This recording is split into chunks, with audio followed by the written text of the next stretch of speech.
Hello and welcome to Bruno's Geek Reviews. Today we're going to take a look at the role-playing game Low Life: Rise of the Lowly.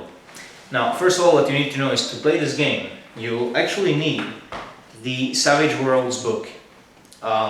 It's basically a role-playing system without any specific setting in mind, and it's made for pretty much cinematic action-adventure.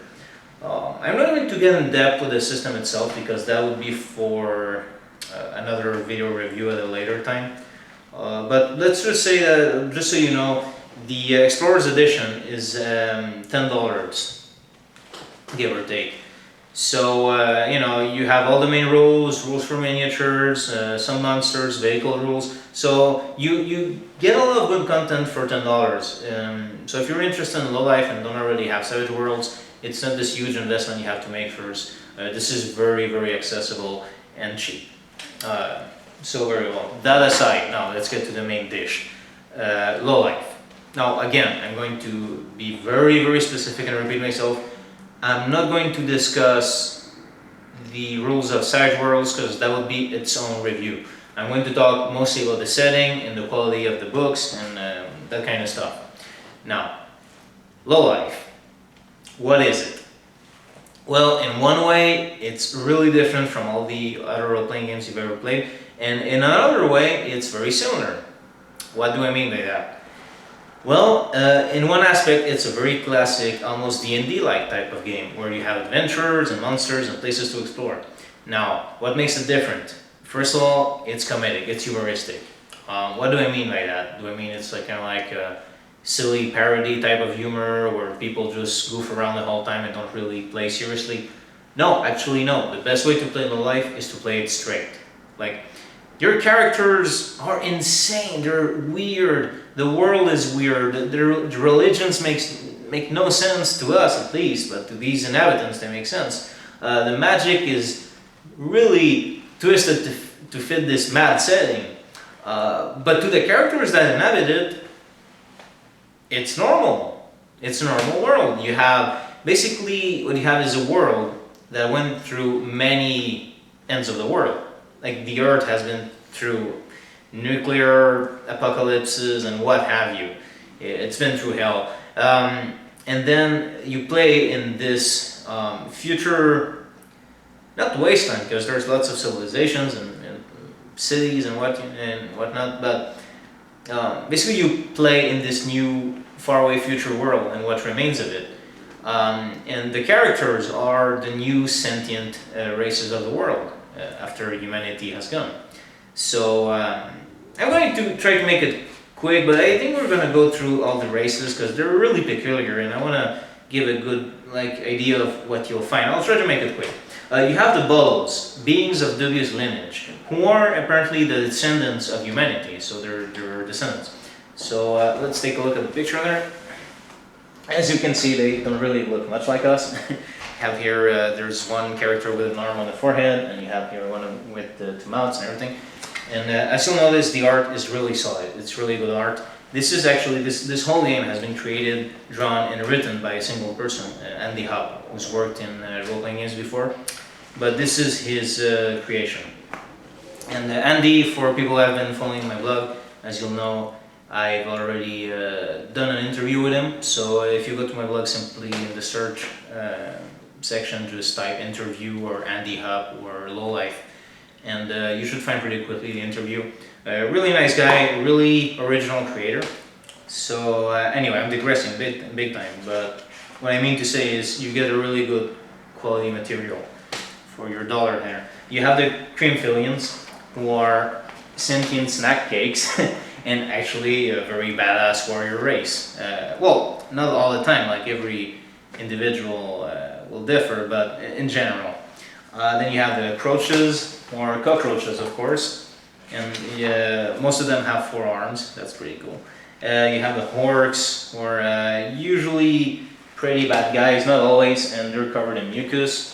And the UFOs, who are the descendants of the aliens who came to Earth a long time ago. And as you'll see, the interesting thing is that similarly to the Bubbles, the UFOs can look very different from one another. So, and you're going to see that again. I'll come back to that when we finish going through the races. Have the piles, or beings made of different types of oozes and goos, and basically, and very often they can, yes, be made of poop. And one of their racial aspects is that they can take a piece of their body and throw it at people, so they can fling poo at you. And then you have the Smelfs, or small elf-like creatures with big noses. Not elf in the Tolkien sense or D&D sense, but more like, you know, those small beings. Then what? Okay, we're almost done. Then you have the Tizzens. Tizen this, Tizen that. These are amalgams of the animals in our world. So as you can see, you have this one with the head and neck of a giraffe, the body of a bird, etc., etc. Again, you can really customize your characters. I'll get back to that. And then you have the worms, which who apparently are supposed to be you're supposed to pronounce it worm or something like that. And they look pretty cool. You know, they're cool guys. Anyway, okay. So already, as you can notice, they're very flavorful races to play. They're very different from one another in general, and you get different things. I'm not going over what they can do if you take certain edges or hindrances. That's merits or flaws, you know, advantages. But just looks-wise, what I find cool about this game is that you can really unleash your imagination, because a lot of these races don't have this uniform look that everyone looks like this specifically. The bubbles can look very different from one another, so can the Tizzens. You can mix different animals for fun. The UFOs, same thing, like these aliens don't all look like gray aliens necessarily, they can look very different from one another. You can have one looking like, I don't know, E.T. or another one, anyway. And that aspect makes it so people who can draw are probably going to want to draw their characters more than ever, and or people will write very descriptive texts of what their characters look like, which is always good for the imagination. And to keep with that, you have a weapon section. There's like a whole section that addresses how to create weird weapons. What if you want a giant pair of scissors? Let's say you want a weapon that's a harness, and then you have a rope, and like the weapon strikes from there. You can create all kinds of crazy stuff. Or if you don't want to, let's say you just want your character to have a little sword and a shield or whatever, or you're lazy, or I don't know. Not necessarily because you're lazy, but let's say you want a more classical type of weapon. You can simply use the medieval weapons from the Savage Worlds book. So that's pretty cool. Even the spells, they take spells and make them very flavorful. There's a whole chapter describing, if you use spells from the Savage Worlds book, what it looks like in this game if you have a certain type, like certain school of magic, or because there's different types of spellcasters. So, for example, a Smell-Elementalist who uses smell-themed spells, will cast this spell from the Sage Worlds book, but it will look like this, etc., etc. So that's, again, very interesting. And the book comes with a bestiary, and let me tell you, Andy Hupp is really good at drawing monsters and making them look cool. And look at these guys. Well, monsters. But that's pretty cool, and really, they're really original. Like, I could even see people importing some of these monsters to their normal Savage Worlds games, in more traditional settings. And you finally have a section that's a very lengthy adventure. This could be a product in itself almost. Like, you have a good chunky adventure there, which is useful either if you actually want to use it directly from the book, or if you want to see how you would apply an adventure in this crazy world. And here's my advice to you.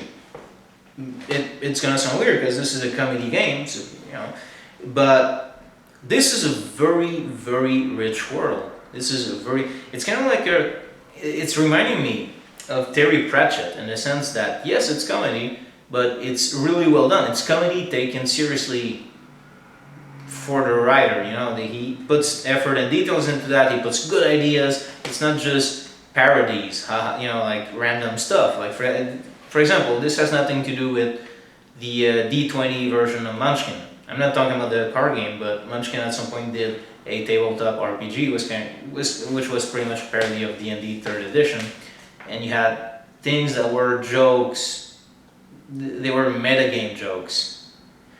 You won't find this here. This is actually, like I said, play it straight and it'll be hilarious anyway. I tell you, like, that's how it happened for me. I ran a game of Lowlife and we weren't even trying to be funny, it just happened naturally. Like, we, at the end of the game session, I'm not exaggerating, our faces hurt because we smiled or even laughed through the whole time. Because these guys, these characters that you will play in this world you'll be in, is really insane, but you play them straight, and that makes it way funnier than if you were trying too hard. Anyway, but I digress. Now I'm talking a little bit of how I think you could apply the game. But the fact remains, think back on all the game sessions you've had, and every time you tell an anecdote of a previous game, think about it. And do you ever tell people about that time where you did a dungeon run and everything went well and you came back with a treasure and nothing specific happened? Or do you always tell that one time where the guy failed his roll and then something really funny happened and then everyone at the table was laughing for 5 minutes and you had to pause the game? And you had so much fun. This is that type of game. This is the game where you will be laughing with your friends. And there can still be serious moments. I mean, characters can die, or you can have bad guys, or interesting concepts and ideas and worlds. And if anything, it's limitless, because you don't have to take it too seriously, but you can play it seriously, if that makes sense. I don't know if that sounds right, but it's an insane world, but it's a well done world, is what I mean. Now, I also have here the first supplement for Lowlife. It's the Whole A Getabout's Guide to Mother Oit, Volume 1, Keister Island. Now, Keister Island is one of the locations detailed in Lowlife, the main book, but in here it goes in detail, and boy does it go in detail. Now, as a side note, you'll notice it's smaller. It's more the size of the Explorer's Edition of the Savage Worlds. And this is, like, recently we're starting to see a lot of RPG books who have a smaller format than the norm, and I'm really not against that. I think it's pretty cool. Like, you can carry them more easily and whatnot. Then again, it's also fun to have a bigger book, so either way is fine with me.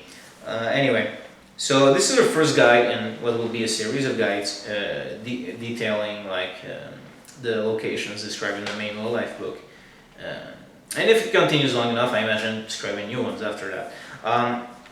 And here what you have is, it's how many pages? Like over 200 pages of goodies, like of location. And another thing, the art is in color. So that amazing Andy Hub art in color. And let me tell you, you really get in the mood to play this game. Look at this guy. You really want to, like, when you see stuff like this, it really fires up your imagination.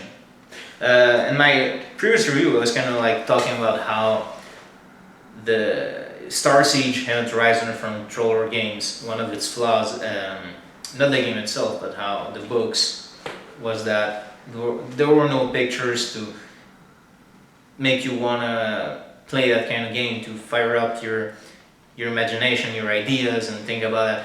And this is the opposite. This is perfect. You have plenty of stuff that'll just make you want to go into that mad world and play a character. And it's truly well organized. You have all the stuff you need about the settings, and of course you don't have to use it all. I mean, you'd have to play a long time to even use all of this.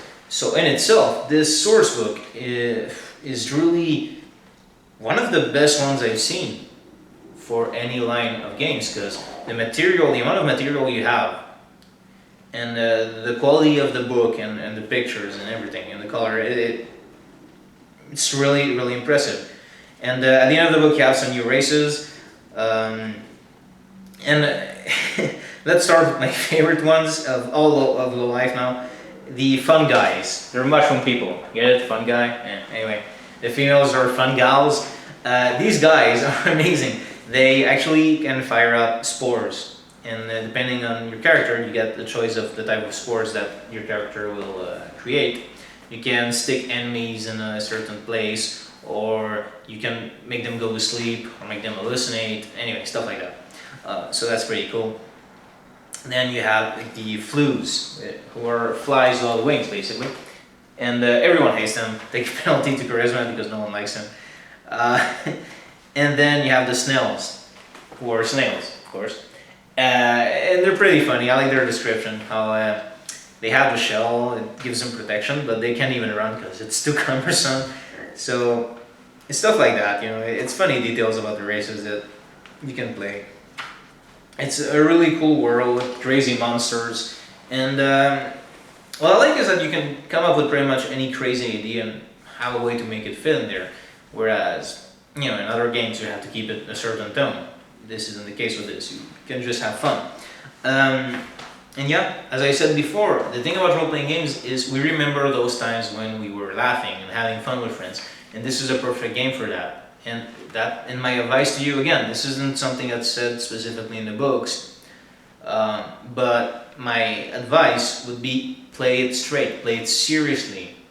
Play your characters, the characters in these stories and settings and whatever, don't know their world is supposed to be funny, so play like that, and to you, the player, it'll be even funnier. Another cool side note is that in both of the books you have, in every single page, you have little sentences, flavor text, information about the world or just jokes about the world, who are very cool. And look at this guy, how cool does he look? Come on. Anyway, and also as a last final side note, there's a special thanks, there's a thank you section, and I actually backed up this book in Kickstarter. So, and when I created the account, I actually named it Bruno's Geek Reviews. So, if you look at the names at the end, in the thank you section, which is called the Ho Benevolence Foundation, you can see Bruno's Geek Reviews in there. So yeah, that's a little funny side note. Anyway, my advice, pick it up, because honestly, this is proof that the role-playing game market needs more original creations, in the sense that this book is really, the author had an idea in mind and it has his style in there, and it's really different, and not all role-playing games should try to be for everyone or try to be everything at once. It's okay for a role-playing game to have a single vision, well done, and then build from that and create a complex world because the author knew what he wanted and knew what he was doing and building. So I think, and I don't mean necessarily for comedy or for weird games or whatever, but I think that we should see this kind of stuff more often. Creator-built settings, settings that are really defined and different from anything else you'll find on the shelf. We need more of that. I think that would be very good for the market. Anyway, thanks for watching.